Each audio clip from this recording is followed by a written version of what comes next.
Hello, good afternoon, everyone, or good evening, or good morning, depending on where in the world you are right now. Very, very warm welcome to everyone who's joining us today for the next webinar in Flex's 2025 webinar series. We're very excited to be here. Now, first things first, the eagle-eyed amongst you may notice that I'm in fact not Molly Johnson-Jones. Really sadly, Molly really wanted to be here today, but she's very under the weather. So I have been brought off the subs bench while Molly rests up and gets better. So for those of you who don't know me, I'm Louisa. I also work at Flexa, and I'm stepping in to be the host of today's session, which I'm really, really looking forward to. Today, as you all know, we are going to be talking about neurodiversity in the workplace and neuroinclusion. And we're really, really, really excited because as soon as this event went live, we've had some of the most engagement and interest in this session I think that we've had for any of our webinars. It's been very hotly anticipated. So very, very pleased to have so many of you with us today. And we're also really lucky to be joined by two speakers today who have a real insight into this topic and have lots and lots of wisdom to share from their own experiences, which I'm really looking forward to hearing about. So without further ado, I will let both of our amazing speakers introduce themselves, because I think they'll do a far better job of it than I would. And yeah, shall we start with you, Michelle? Sure. Can you hear me still? We can. Great. So I'm Michelle. I am a program manager for BT in London, and I'm a late diagnosed ADHD autistic person. Amazing. Very pleased to have you with us. And Nikki, would you like to introduce yourself? Yeah, hi, I'm Nikki Short, and I work for BA Systems Submarines. So in my day job, I am the project management and controls people capability manager, which involves me focus on the development of project management professionals or early career schemes, and also developing some experiential learning as well. But beyond that, I'm really passionate about champion diversity and inclusion, particularly neurodiversity, and also cultivating some more curiosity and kindness as well, and looking at how do we really set people for success as well. So yeah, no, really excited to be here. Amazing. Thank you both so much. And we're going to dive in just a moment. First of all, bit of housekeeping. I just wanted to draw everyone's attention to a link that you can see floating somewhere in the corner in the background of the webinar. If you are yourself a candidate, you're looking for a job or thinking about a bit of a career change, and you really want to find a company that is going to be genuinely inclusive for you, we have lots of companies on Flexa that are verified for their inclusion, whether it's neuroinclusion, lots of different other metrics as well. So if you go to that link, you can't click on it, but you can type it into your search bar, and you can find companies like BT, like BA Systems, that are genuinely inclusive places to work. So that's the last time I mentioned that, but it's there floating around if you want to visit that link. And with that, we will get started. So there's lots and lots for us to cover today. But I think, first of all, it would be really, really helpful for all of us that are listening to understand a bit from both of you, Michelle and Nikki, about your own experiences and kind of the journeys that you've had that have brought you to this point in terms of being a neurodivergent person in the workplace. So we'll get onto all the workplace stuff in a minute, but first of all, it would be just really interesting to hear a bit about your own stories. Michelle, would you like to kick off? Sure. So as mentioned earlier, I was diagnosed maybe 3 years ago, but I think for as long as I can remember, I always felt different. So I couldn't figure out how other people seemed to be able to stick to a schedule, do stuff on time. Felt like I was always trying to catch up, working daft hours because I just couldn't concentrate. And I had been diagnosed with all kinds of things, so anxiety, disordered eating, depression. Each time I was like, but I don't feel depressed. I don't feel like I'm anxious. So what's going on? And I never realized that ADHD could be an adult thing. I didn't realize you didn't grow out of it. If you'd asked me like a couple of years ago before I got my diagnosis, what is ADHD? I'd have said, oh, I don't know, 7-year-old boys throwing chairs around the classroom. They just didn't look like me. And in my terms, I was in a constant state of panic and shame because I just wasn't doing things the way other people were, and it was very confusing. I had a constantly busy brain. I was like, when I asked someone at the time, is your brain ever quiet? And they looked at me like I had two heads and said, yes, unless I'm thinking. And my mind was blown. my turning point came when I saw an Instagram post from one of the smartest people I know. He's a PhD student. He got his PhD in COVID, and he talked about ADHD, and I was like, oh, this is really interesting. And then a friend of mine who's a SEND parent started talking about it, and I suddenly realized all the things I've been dealing with. So, the busy brain, I talk really quickly or interrupt. I get distracted despite my best efforts. I can hyperfocus on interesting things and be in procrastination hell for other stuff. I get hangry really easily and didn't realize that was, the drop in dopamine. The body dysmorphia, all of those things, and, self-medicating with shopping and eating and all these things. It was there, but I hadn't put the pieces together because I just didn't know. So I struggled along for a really long time, really embarrassed that I was feeling these things because no one was talking about it. And only after all of these pieces fell into kind of a less jumbled pile, I guess, did I realize that I was neurodivergent. 2 weeks after my ADHD diagnosis, I was diagnosed as autistic as well, which also absolutely blew my mind because, again, when you think about the media portrayal of ADHD and autism, people don't generally look at someone like me and see that. They look at children maybe, or someone who's slightly different, but they don't see maybe a female manager in a workplace. Yeah, that's so interesting. Thank you for sharing that. I think what you said as well about the media portrayal side of things, and that idea, isn't it? What's the phrase, like, you can't be what you can't see? Honestly, it has so much power to it, where you just think, well, that can't be me because this is what ADHD looks like, or this is what autism looks like, and that's not what I look like. So what's going on? So yeah, that must have been super frustrating for you, going through, all those years of trying to figure out, okay, there's something, but I just don't know exactly what it is. And then having that moment of diagnosis must have been a lot of clarity for you. It was a lot of clarity, but there was further clarity when I realized that my entire family were neurodivergent. I can go back 3 generations and I'm like, oh, I get it now. But it's also a relief to know that I have been operating, I guess, in a world that wasn't set up for my type of brain. It's been an interesting journey, I think, is the most I can say at that point. Yeah, definitely. And Nikki, would you like to share anything about your own experience? Yeah, I can definitely resonate with a lot of what Michelle had shared. For most of my life, I felt really different, but I, really didn't understand why. Why I struggled with certain things. I assumed that was just me and character flaws, and that I just needed to try harder or be more organized or fit in better when I was already masking so much. And so yeah, I just kind of carried on. I had strategies that actually led to burnout, because at the moment, that they kind of served me, but they weren't sustainable. But I think for me, everything changed when I started to go through the process of an autism diagnosis for my eldest daughter. She, my firstborn, and I didn't know, kind of.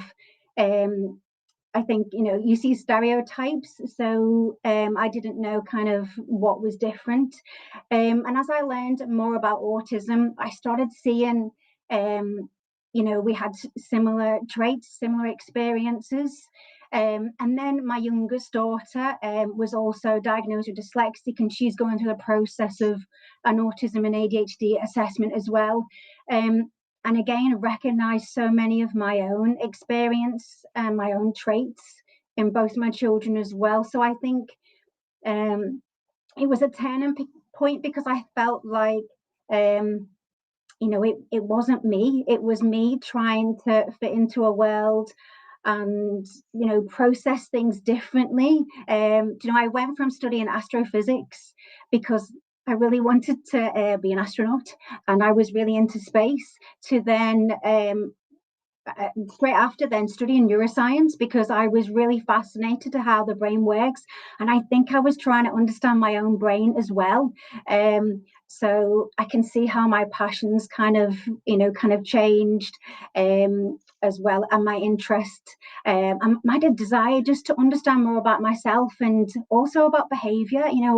Was there something I was missing? I used to think of why, it kind of didn't make sense for me. And it wasn't until I explored ADHD that I started to make sense of why I, do certain things, or why I think the way I do. But I struggled for many years, and especially as I became a parent as well, because and a parent to two neurodivergent children as well, because I think hormones shifted, and it definitely kind of heightened my sensory sensitivities, and some of my other traits as well. As I said, I developed my own strategies, which worked some of the time, but ultimately, led me to just putting a lot of pressure on myself as well. But since joining BA Systems, and getting part of the neurodivergent network, it really helped me and shifted my thinking and perspective as well. And meeting kind of different people really helped me understand and also validate my own experience, that it wasn't just me that was struggling, because I think everybody thinks, why everybody else is kind of is doing great, why am I struggling? I just got to try harder. Where sharing similar experiences really did help me feel validated, and felt like I belonged as well, which were really important for me as well. Amazing. Yeah, thank you so much for sharing that. And it's really powerful to hear how something like an employee resource group or network, and kind of that group of people that are going through similar experiences, can actually make such a big impact. Like you say, of just validating what you're going through is like a real thing, and that other people are going through the same things as you, and that you're not alone in that, must be really, really reassuring, I would imagine. Yeah, definitely. It is. It's that knowing that you're not alone is so important. Yeah. And it's just that kind of you feeling connected to somebody as well, because even as a parent of neurodivergent children, when I speak to other parents, I feel like they don't fully understand. But if I speak to another parent with similar experiences, I almost can kind of take the mask off of it and feel more accepted and understood. And I think that is so important, because I want to feel seen, understood, and cared for. I want to feel like I belong, rather than trying to adapt to so many different situations as well. So yeah, where I can be myself is so important.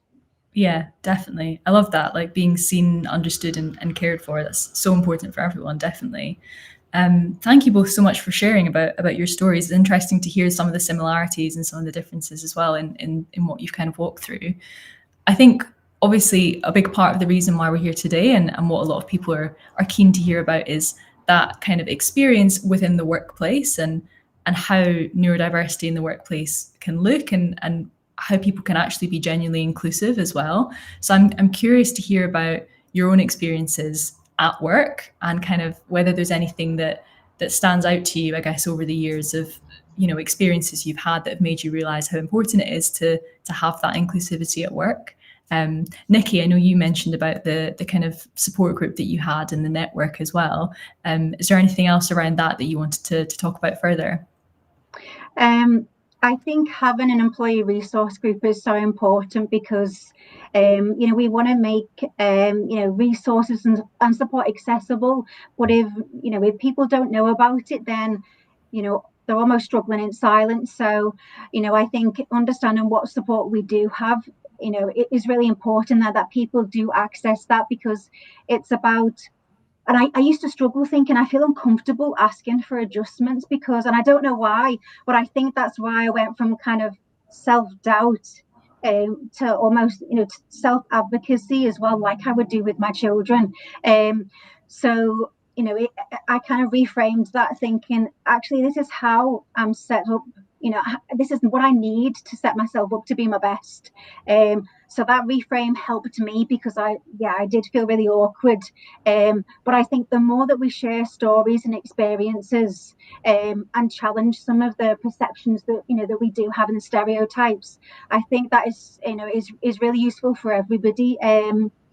Because I remember kind of sharing different experiences, and kind of going back to, well, we're all on the spectrum or something like that, which is really invalidating and untrue. And I think quite good where I am. So we have a neurodiversity network which has grown over the past year. We now have 400 people in that membership. and we have the employee resource groups as well. But we're also looking at intersectionality, which is important because, you know, there's so many kind of linkages with different resource groups. And I'm kind of, you know, each week I do a connect session, and there, which is not on video, which is a lot easier for me, I'm kind of talking through my experience and I'm sharing different things. So it's almost like I get to share what I'm really passionate and interested in and share that with wider people. And I think because I'm doing that, it helps people, you know, feel seen and heard. And it also gives me that huge dopamine, you know, because I get that instant feedback that people are connecting with it and they find it useful. So that is something that I'm really grateful for. And I've shared many different examples because I think my brain sees things, you know, really connected, and you know, everything's connected. And I draw on my experience from the kind of neuroscience and also looking at, you know, animal behavior as human behavior as well. And I did one interesting session, and I think sometimes we need to talk about a different subject in order to see of what we can learn from that then as well. Plus, if I share something that's memorable, then it will be memorable. So I for National Inclusion Week, I talked about, you know, what we can learn from bees, which is, you know, kind of a bit random. People weren't expecting it, but you know, that is interesting. So in a hive, most bees follow the waggle dance, which is a well-established system to communicate food sources, so the other bees can go out and get it. But some bees choose to actually explore independently, venturing out on their own and discovering new food sources.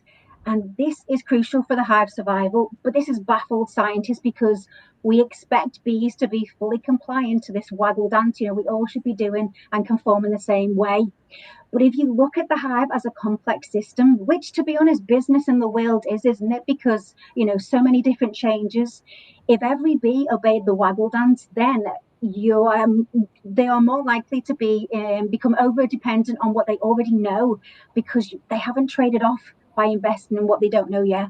And these bees, you know, it's not as if we all need compliant bees that follow the waggle dance, or, you know, these explorer bees. We actually need both, you know, rather than either or. We need both. So there's no point in having those bees that are gonna you know, go and kind of, you know, do the waggle dance, you know, if we don't you know, kind of exploit the discovery of those that explore as well. So, and this is especially needed in adapting to changed environments, because this is about resilience and the long-term survival. So that obviously this seems quite random, you know, thinking about bees, but, you know, bees have been around for millions of years, and, you know, so it's what we can learn from them. And I think this is a powerful analogy for human teams and organizations as well, because this seemingly divergent behavior is essential. So we need the different ways of thinking, different ways of doing things in order for our long-term survival as a business, as a species too. And it highlights that value of diversity of thought and action as well, and that for the hive to survive, we need coordinated efforts and independent exploration as well. So I really like this about, you know, how we can learn from bees and really appreciate how diversity and inclusion contribute to a more robust, flexible, and innovative workplace as well. And so I will share that example, you know, what can we learn for the bees? And then I also think about the book, The Peacock in the Land of the Penguins. Sometimes I feel like the peacock. And that masking sometimes feels for me where I've got to try and wear the penguin suit. And, you know, it can feel really heavy to wear for such a long period of time. And actually, I want to let my beautiful wings kind of, you know, do what they do best. Yeah. But one of the important things there is what I learned from that book is their kind of motto, and it's greatness from many. And I think this is so important because we can draw on the strengths of so many different people, which is why diversity, cognitive diversity, is so important. And true inclusivity isn't just about allowing for differences, it's about recognizing that diversity of thought is essential to success as well. And I just think about, you know, in terms of examples in the workplace as well, you know, when I've shared an idea, and I come up with so many millions of ideas that are not always viable, and if I don't write them down, they do disappear. But if I share an idea with people, then if I bring people from different perspectives in, you know, different experiences and backgrounds, this spark of an idea then grows and gets shapes and flourishes as well. And this is where together we can create something that no one can, you know, can achieve alone then as well. And I've had many examples of that, and it's about shifting that mindset as well, isn't it, where it's how we can collaborate, support each other, and really thrive as individuals, teams, and as a business as well. So that's just where my thinking goes of what can we learn from bees, and what can we learn from peacocks and penguins and all birds, because we don't just want the penguins who wear the suits and kind of talk the penguin talk. We need all kinds of birds. We need everybody's brain and voice in order to be a success. Definitely. That was amazing. The chat is really loving the bee facts, I have to say. Yeah. Someone's asked the name of the book. Did you say it was the Peacock in the Land of the Penguins? That's right. Yeah. It is a fantastic book. It's not necessarily about neurodiversity. It's about diversity and having the courage to be yourself. And I think, yeah, it's a lovely story. It's not about wanting to change the penguins, but it's about how do we really understand and cultivate that curiosity so we can really value all the different birds that we have as well. So that's why I quite like it, because I'm taking that and thinking, how can we apply it here, and what can we do kind of differently as well. But yeah, no, it's a great book. Yeah, I love your point as well about that analogy between the beehive and business and workplaces. And it's so true, isn't it, that, you know, you're never going to have a workplace where absolutely every single person thinks the exact same way. And in fact, if you did, it's probably going to be A, quite a boring place to work, and B, probably not that successful a business, because if everyone's thinking the same thing all the time, where are you going to get your innovation and your ideas from? And yeah, I love that kind of idea about collaborating across different groups and having that idea that diversity is actually, not only is it like a good thing, but it's actually really important for your business. Definitely. Yeah, definitely. I also think that if I just worked with people like the same as me, we'd have a great time coming up with ideas. We probably wouldn't actually get them into action. So that's why I think, you know, you'd have a great party with lots of energy, people like Tigger, but actually, you know, I need different people to help and draw on all those strengths in the team to help make it happen, and also challenge our thinking as well. So, you know, it would be fun, but we wouldn't get stuff done, really. That's amazing. No, I love that analogy. That's amazing. Michelle, on that kind of topic around like neurodiversity within the workplace and diversity in general, and that piece around workplace inclusivity, is there anything that you wanted to share on that topic?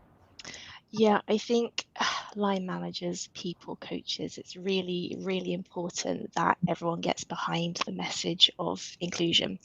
My example is that I'm going to drop some names here of colleagues I've worked with who were fantastic. When I got my diagnosis, my line manager at the time, Mary Jones, amazing woman, made it her mission in life, for that month at least, to find out how she could help me get me the right tools.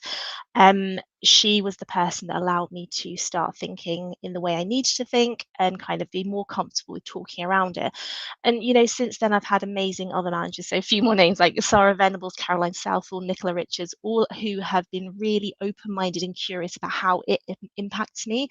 And I think that's where line management and coaching, all the kind of the soft stuff there comes in. If you don't have people that are willing to kind of take that chance in you and kind of open their minds to kind of people being a little bit different and open their minds to helping you get equity, so bringing you up to that right place versus equality, if you don't have those things in place, it's really difficult for you to kind of come in and be your authentic self if you know you are different. I had a very positive story because of the people I've mentioned, but you could argue that because I have a career behind me, people saw that before I was diagnosed. And I know that not everyone feels that way. Some people don't get that support.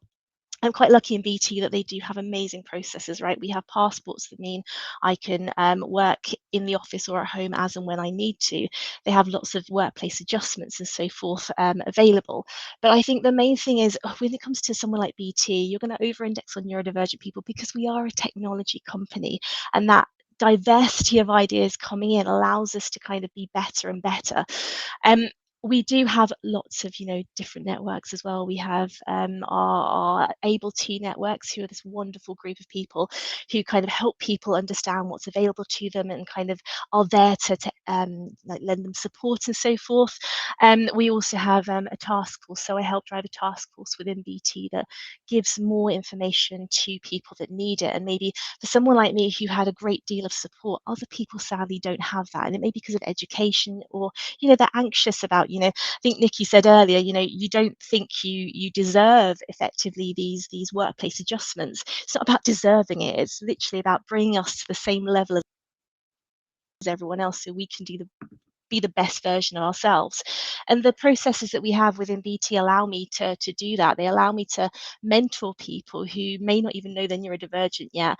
They allow me to advise people on, the next steps in getting their workplace tools in place. But again, without all of these things in place, without the knowledge, the understanding you get from your people, it's very difficult to kind of go the extra mile. Yeah, that's so interesting, that the difference that it can make, just having those people who are, as you say, open, curious, wanting to understand what is it that they can do to help support you. That's so important. And without judgment as well. I think it's really important that, like that media presentation of, who's ADHD, who's autistic, if you expect to see that, the other people that are actually experiencing these traits are not going to come out, because they'll see something completely different. If you've got an open mind and a curiosity, and people are willing to learn and listen and actually enable greater process and kind of management within the teams, it's much easier to bring forward better accommodations, I guess. Definitely. Yeah, that's so interesting. When you're talking about this, I think everything we've discussed so far around the workplace and how workplaces can be supportive, I know that there's quite a lot, as we've said, of misconceptions around neurodiversity in the media and in society in general. And I wonder, are there any that you've kind of seen, like common misconceptions around neurodiversity that come up at work specifically, or just in general, I guess? Yeah. I think there's two for me. The first one is people genuinely, and this is a controversial one, okay, hands up, people believe that a neurodivergent brain is a superpower. Now, in some cases, that may be true, but never say that to an assigned at birth female, because they'll probably throw a stapler at you. That's the first thing. It's very challenging when you're here, like acting like a swan, and everyone thinks, oh, you're getting stuff done, yay, but actually you're paddling wildly underneath, and actually you've had to hyperfocus like for 3 hours doing something, and you've got the work through. Oh, I don't know. Can anyone else not hear Michelle? Nikki, can you hear I Michelle? can't hear her now. Okay, I think there's maybe been yeah. I guess while Michelle's dealing with the tech stuff, Nikki, was there anything around kind of misconceptions that you wanted to share? Yeah, I think there's a few that I had thought about. One is where people think, well, if I've had, like one strategy fits all, neurodivergent employees, when that is absolutely not true. Just as neurotypicals are kind of so very different, the same for neurodivergent. And I think sometimes we underestimate the impact of the environment on neurodivergent employees as well. And this doesn't have to just be physical environment. This could be our relationships with people. It could be how we communicate. And I know in work that sensory kind of differences in terms of the lighting, or if you're in a busy open plan office, this is a lot of reasons why people would rather work from home, or at least hybrid as well. And I think when I speak to a lot of apprentices coming in as well who are neurodivergent, I think there is a concern about disclosing, because they feel that if they disclose, they're going to limit their chances of progression. And I think you want to see that representation in, like, in a leadership position, or at least higher up the hierarchy, is really key to challenge that kind of view where, if I do share, it's going to be limiting, but then if I don't, then my needs aren't met. And I think another key one is where a lot of time we focus on deficits and challenges, and that's what I really focused on too good, why can't I do this, which is really depleting, when actually you can focus on a strength-based approach. So it's not saying that, you know, ADHD is a superpower, because if I could choose what I'm going to hyper-focus on, when I'm going to hyper-focus, God, it would be a superpower. But that's not the case. So I think, you know, it's looking at, you know, what strengths do people have? You know, how do we really utilize them as well as supporting them for their challenges, I think is really key. And another one, I think, just because you don't visibly see someone is struggling, it doesn't mean that they're not.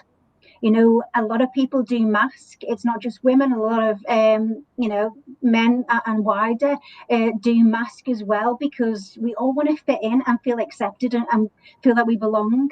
So that can lead to assumptions that they must be fine because they're not showing any signs. As you said, you could be a swan above, but your legs are, you know, kind of paddling so much underneath then as well. But it's exhausting. It really is to kind of maintain that. So just because somebody isn't visibly struggling, it doesn't mean that they wouldn't benefit from a more inclusive approach. I don't know, Michelle, is your tech back on now? No, I still can't hear you. No.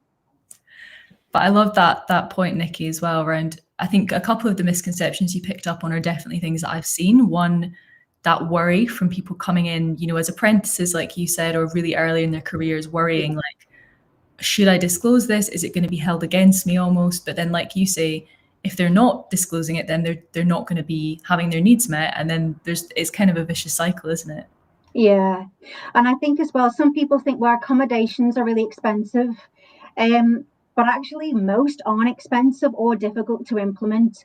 But it's understanding that our needs are dynamic, where just because I had a strategy or, you know, something that worked for me before doesn't always mean that, you know, it's going to work again. I need to have a range of different strategies because yeah, my needs aren't fixed, and just as my well-being will change, you know, throughout the day, throughout the week, the year, so will my needs will adjust too as well. And I think sometimes we focus on tangible adjustments like noise cancelling headsets, you know, different software.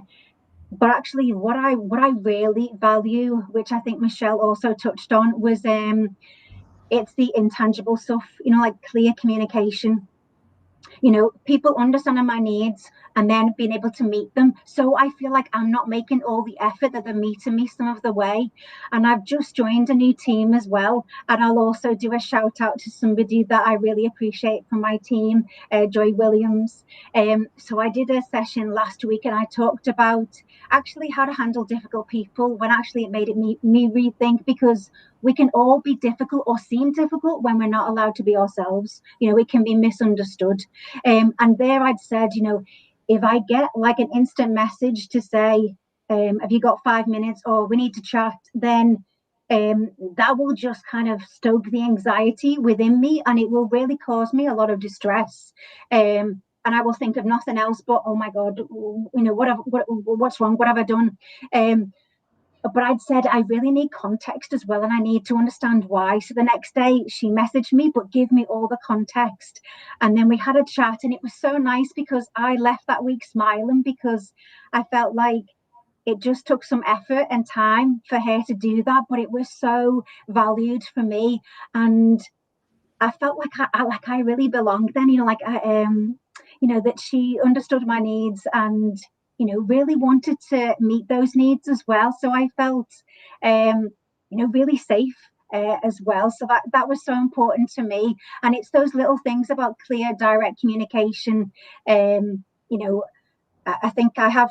I now have fun in a way, because sometimes, you know, people use really interesting metaphors, and I'm really baffled by that. And sometimes then I'm a really visual thinker, so I'll be thinking about the crocodile nearest the canoe, or the baby in the bathwater, or those things, and I'm trying to like, what does this even mean, you know? So, you know, having that clear, direct, clean, you know, communication and language, I think not only helps us, but everybody as well. You know, so I think that's really important. Michelle, are you back? No, sorry, I'm really sorry. We still can't hear you. But yeah, I think what you were saying, Nikki, that makes complete sense. And that's so great to hear that colleague you have is supportive as well. And it kind of made those changes to their behavior that it's not a massive change for them, but makes such a difference as well. Yeah. I mean, there has been cases previously where, my needs weren't met, and actually I felt so stifled, so depleted, and when your needs aren't met, you can't possibly thrive. So I think, I know how it feels kind of both ways. So I really appreciate when someone does make that effort, because I know how much that means to me, and how important that is. Yeah, Michelle, I think we might have. Yes. Can you? Oh, amazing. Love technology when it works. The only thing I really want to add to that, and look, I agree with everything that Nikki said. The only thing I want to add to that is there's that almost that perspective, and it's not just in the workplace. I think it's everywhere, that once you've met one neurodivergent person, you've met them all. It's absolutely not true. Me and another colleague could be completely different. One might have very, varied interests. One might not. One might talk super quickly. One might not. It's all very dependent on, your personalities, just as one neurotypical person isn't the same as the next. And you cannot judge them on that. Again, that's where the curiosity and open-minded comes from, the conversations that you have to have in order to give them what they need. I'd also say, I think a common misconception is that, well, you've got some kind of neurodivergent brain, so just go find the things that you need. Absolutely not. As a line manager and people that are supporting you in the workforce, there has to be some guidance there. We know that there's lots of tools around, but whether or not we feel able to do that, or whether or not the process is clear enough, sometimes we just need that guidance to get to where we want to be, almost to help us be accountable to ourselves. And I think it's really important that as line managers, we are aware of that, and we go out there and we find the training and the understanding, and we do the things that we need to do to support. But the other thing is, we have to be asking questions of those people. I didn't know what I didn't know. I knew support was out there, but I didn't know what that support was. And I went around the houses initially finding it. But the help that I got meant that I had to search less hard, which means it was less stressful for me. And now the tools I have, I would not be without. And let's remember, the tools that we have as neurodivergent people, whatever those tools are, whether they're physical or, coping mechanisms, whatever you have, they're going to bring good to the rest of your business as well. Because if we are bringing our best selves to work, we are going to help other people to do the same. Definitely. Yeah. And I think that point that you make as well is, it's like it's not that you don't know there's tools out there, but there's so much, and just having that extra layer of support from whether it's a line manager or someone else in the team, kind of helping you filter through like all the noise and figuring out, okay, what's actually going to be most helpful here. That must be really helpful. I think so, but I think there's also the fact that if we consider helping ourselves first, generally humans, we don't necessarily do that. So we'll put it off. And as an ADHD person, I will put off helping myself and go do something else for somebody else. Actually bringing that time to put care out there for myself and find things for myself often seems a little bit decadent. And having another person or my manager say, hey, we need to do this, actually it removes my anxiety completely and says, actually they think this is important too. Not that I don't trust myself, but it's easier when somebody else is there with me, kind of taking that step as well.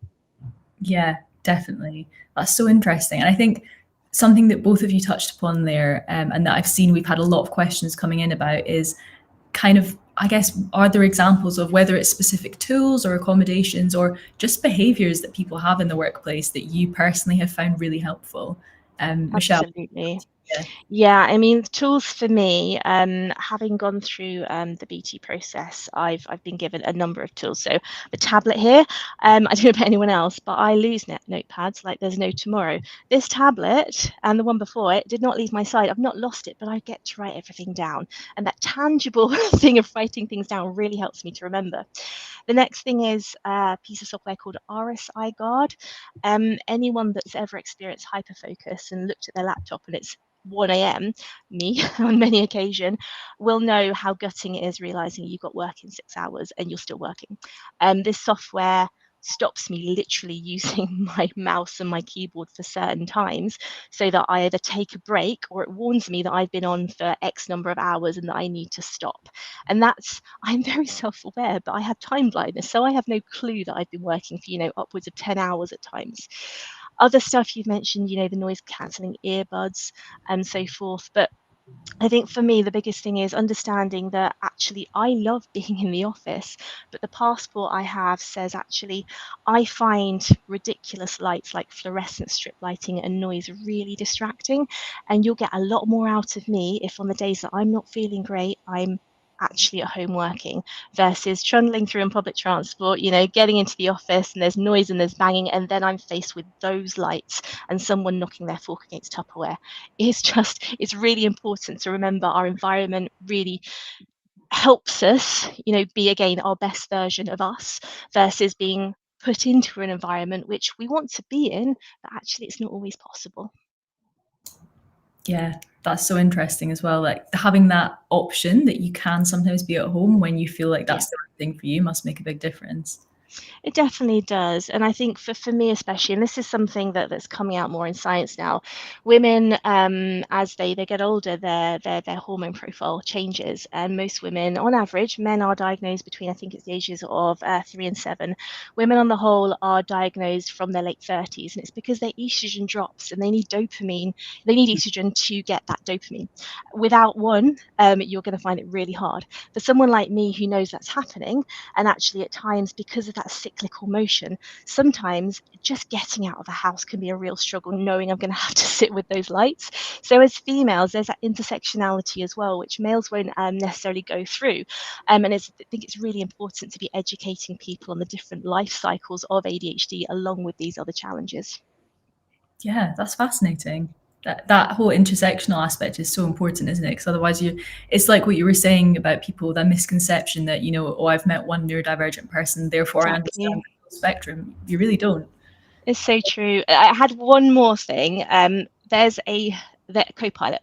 I don't know if anyone's used it, but as a workplace adjustment, BT offer Copilot. Now I'm a program manager, which means I go through countless meetings, send a lot of notes and actions. And actually I could find myself, spending 2 hours after work just typing those up so I can be seen as reliable.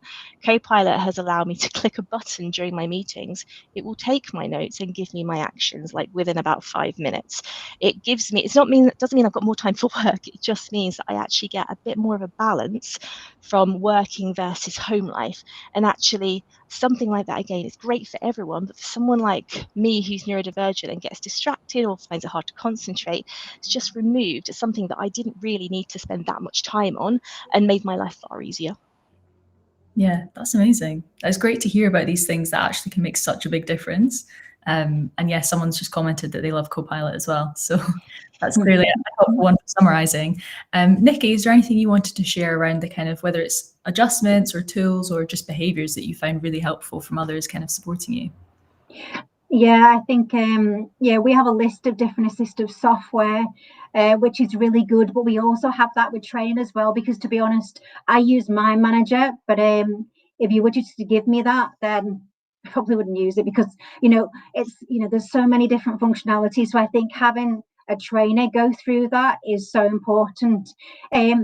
So as well as the intangible things of like clear and clean language, understanding kind of what's expected, but also why am I doing something, what do I need to do by when, and it's understanding that don't give me an end of year deadline, because that's just not going to help me get going at all. I need to break it down into kind of mini milestones, which is going to be really helpful for me. Otherwise it's like I need almost that sense of urgency or that panic to kind of get me going. Otherwise, even with best intentions, I just can't. But something that really helped me, because I think we said before, how do I even understand what my needs are? How do I know what's going to meet those needs? There could be a lot of choice. How do I know what's right for me? So we do have a reasonable adjustments company that helps us to look at what adjustments could be right for you, what challenges do you have. And from that I did get software. I got ear loops as well, which is really good. But what I think really helped me was I had neurodivergent coaching. And that was really good because this was from Genius Within, which they really do focus on a strength-based approach, which is really important.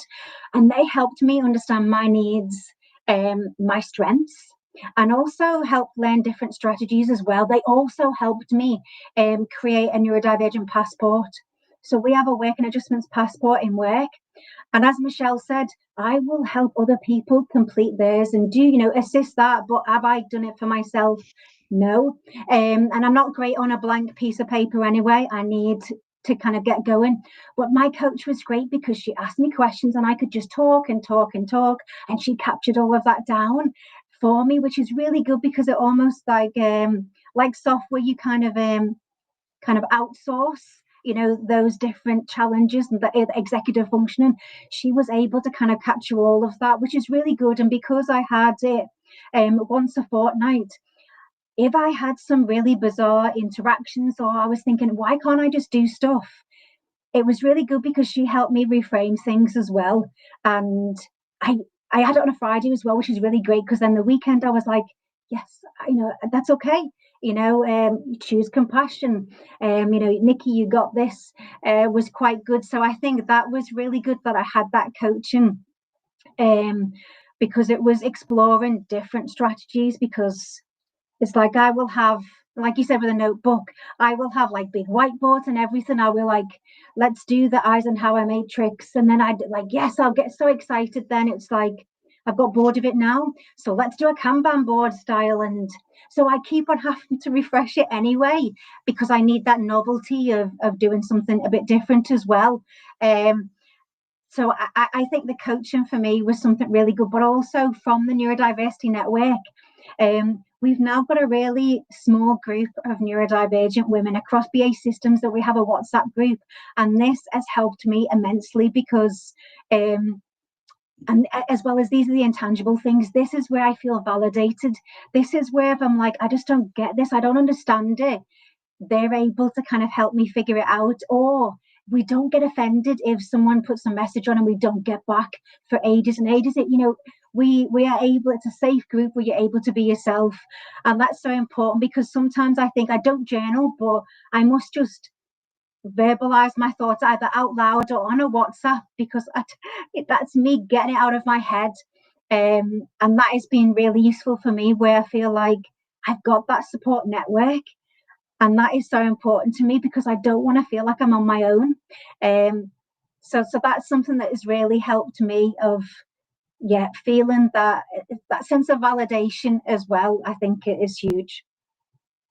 Yeah, that kind of the coaching that you mentioned sounds fantastic, to have that kind of empowerment almost, and helping you figure out, okay, these are some of the options you might want to try, like let's try them and see. Because you're right, you might know a whole list of tools or approaches or things you could try, but how do you know which one's going to actually work for you? And like you say, some of them might work one day and then you need to change it up a bit. And so that's really interesting to have a coach that can kind of see you through trying different ones. And I think because they're a neurodivergent coach, that makes all the difference, because it's not somebody that's going to say, let's get another planner, or something like that. They're really, and a lot of them are neurodivergent as well. So they're looking at different strategies. And again, where you feel validated, I don't feel like, I'm kind of too much or I'm talking too much or whatever else. They're really good at, working with me as well and helping for me to acknowledge my strengths. I think that's really important. Amazing. Thank you so much for sharing that. And I think one kind of last question before we go to some of because we've got a lot of questions in the comment section. I would say this is one of the busiest comment sections I've seen on a webinar, so people are clearly loving it. One thing that I did want to touch on is, I think we've covered a lot today, the fact that, like in a Beehive, diversity in a business is super important. And we know there is research, there's science that backs this up. Like, companies that embrace that diversity and are genuinely inclusive of lots of different viewpoints are more successful companies.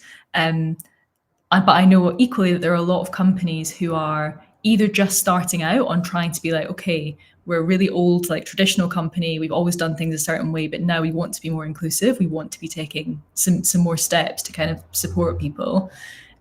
What advice would you both give to companies who are literally like, okay, we need to try and be more inclusive, more neuro-inclusive, but we just don't know where to start from? Michelle, I'll come to you. So I think the first and most important thing, there's that phrase, isn't there? Nothing about us without us. Now, from my perspective, all the tools we've spoken about are fantastic, but actually you don't know what you don't know, and you don't know what you need. If you are open and curious and you ask the right questions, you'll get the answers, but don't go in asking for a direct answer as to what people want, because they simply don't know. Everyone's different, everyone has different needs. So go in there, have an open conversation with your colleagues as a starting point. Also, don't, I've said obviously be curious and remain open-minded. Don't assume at any point. Don't be scared to get advice from people either. Go out there and, there's loads of charities out there and podcasts. Get your information from many different sources, so long as they're obviously reliable. But don't put stuff in that you think is going to work unless you've already spoken to your staff or gotten advice on it does work or it doesn't work. I think that's the main thing. Just remain curious and be open-minded. Amazing. Nikki, is there anything you wanted to add on that? Yeah, I think it's important to see it as not like a side project or a tick in the box exercise. This is about creating an environment where different thinkers can thrive. So it's about education at all levels.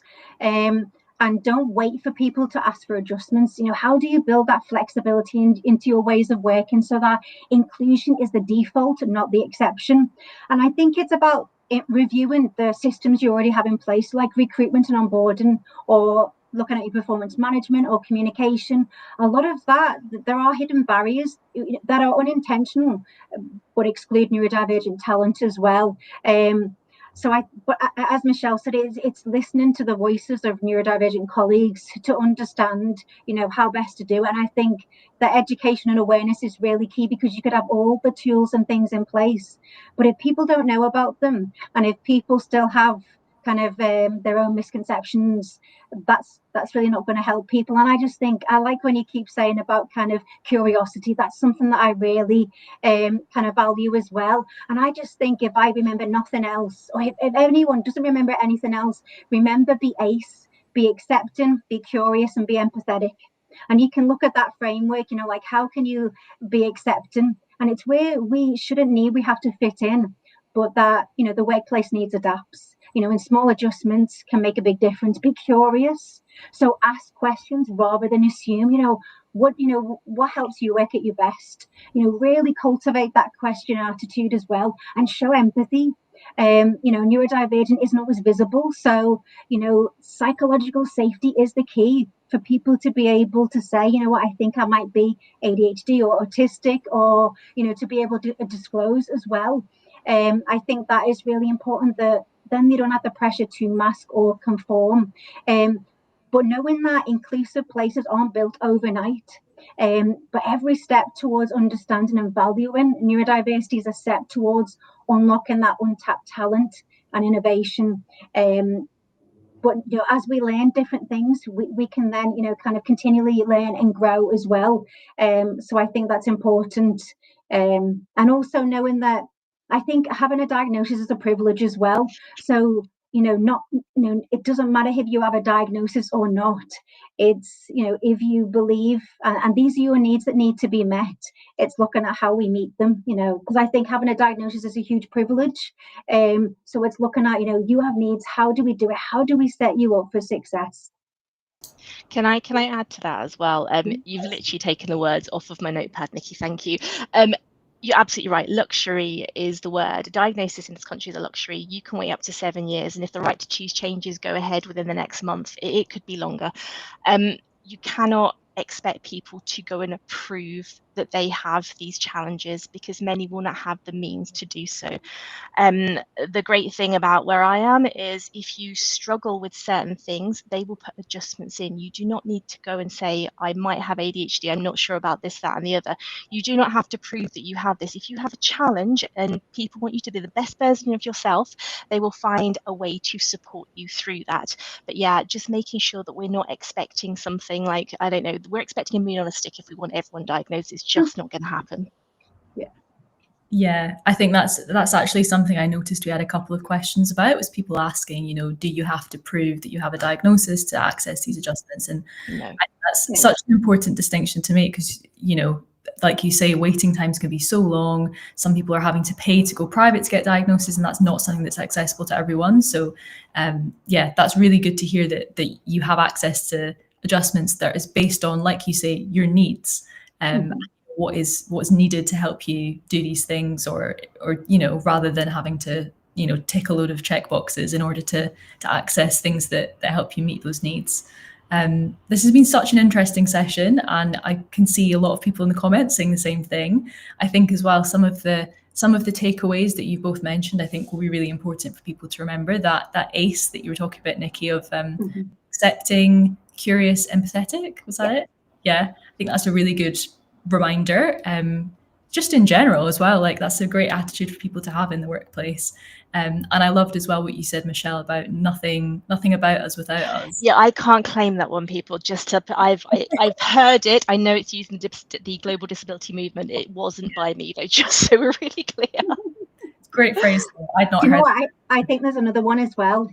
It's not about comprehension, it's about compassion. You know, sometimes you can't really put yourself in someone else's shoes, can you? And sometimes we say, you know, treat people as you would want to be treated, but that's not right, because then we're saying, well, I wouldn't do that. Why is that person doing that? Because we're looking at it through our own lens and the way we view the world. It's treat people how they want to be treated, I think, is the important bit. And the only way we understand that is if we be curious and ask those questions. Definitely. And I think that goes back as well to what we were saying right at the very start, isn't it? Around the fact that nobody is the same within a business or within the world. And just because people may have the same or similar diagnosis doesn't mean that they're going to have the same needs that are not being met, or have the same tools that they're going to find helpful. And so, yeah, I've never thought about the fact that phrase of treat others how you'd want to be treated is actually really unhelpful. Yeah, that's a really good point.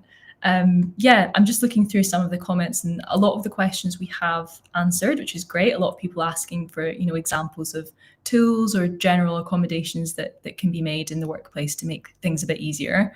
And yeah, I think a lot of people asking for maybe some follow-up sessions around being a job hunter and being a neurodivergent person, and how to kind of go about that. So that's something for us to definitely think about as we plan the rest of our webinars for this year. Yeah, we've got lots of webinars coming up on this topic and other topics. So make sure you're following Flex's LinkedIn page to be notified when we have new sessions. But I just want to thank both of you, Michelle and Nikki, for genuinely, like, for me, it's been so interesting and fascinating to hear both of your perspectives. I've learned a lot of stuff about bees that I didn't expect to know, which has been amazing, and some really solid, actionable takeaways, which I think will help everyone just be a bit more curious and a bit more empathetic and open to understanding, you know, what can they actually do to be supportive in the workplace. We've got a couple of minutes if there's anything else that either of you wanted to say, but yeah, thank you so much for joining us today. Thank you for having us. It's been great. Yeah, thank you so much for the opportunity to share. Yeah, it's been brilliant. But yeah, we will be back for another session soon. And in the meantime, keep questions coming in. We'll try and get back to everyone in the comment section. But thank you so much for being with us today. Thanks, everyone.